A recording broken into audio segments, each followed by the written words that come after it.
Не може сите да ве сакаат. Соочете се со вистината. Ми беше потребно долго време за да сватам дека не може сите да ме сакаат. 1 декември 1998 година. Се наоѓав на сцена и ја промовирав мојата нова компанија. Толку бев среќен што ќе препукне. Но, токму во најдобриот дел од презентацијата, ме обседе на обично чувство и следниот миг не можев да изговорам ниту еден збор. Како одеднаш да се исклучила струјата. Нема звук. Ја отворам и затворам устата и ништо не излегува освен воздух. Едноставно се случи, без предупредување.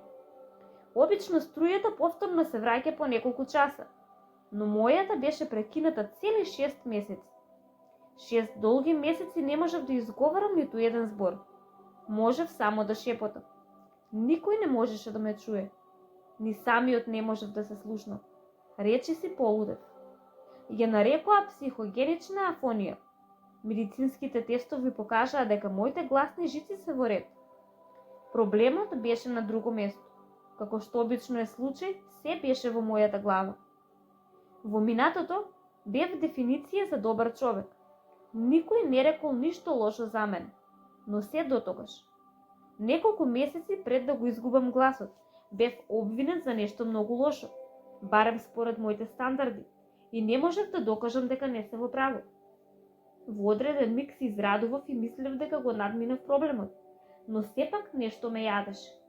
Толку бев вознемирен што мојот пријател доктор подоцна ми кажа дека ако сум бил постар и со нарушено здравје ќе сум доживеал мозочен удар. Тешко е да им речеме не на луѓето, не на услугата што ја бараат од нас.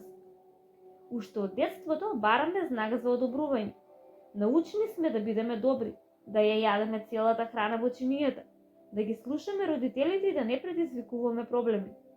Генерално, научени сме да се преправаме.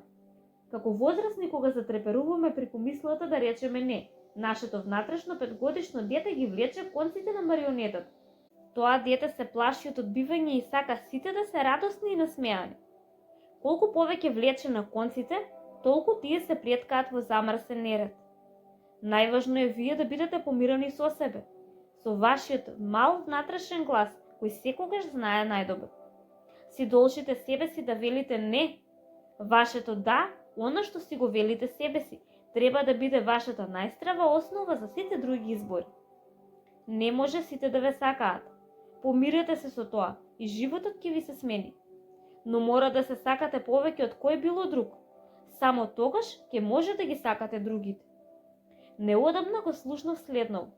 Ќе се грижам за себе заради тебе, се додека ти се грижи за себе заради мене. Порано ова се нарекуваше себичност. Сега го нарекуваат само почитување.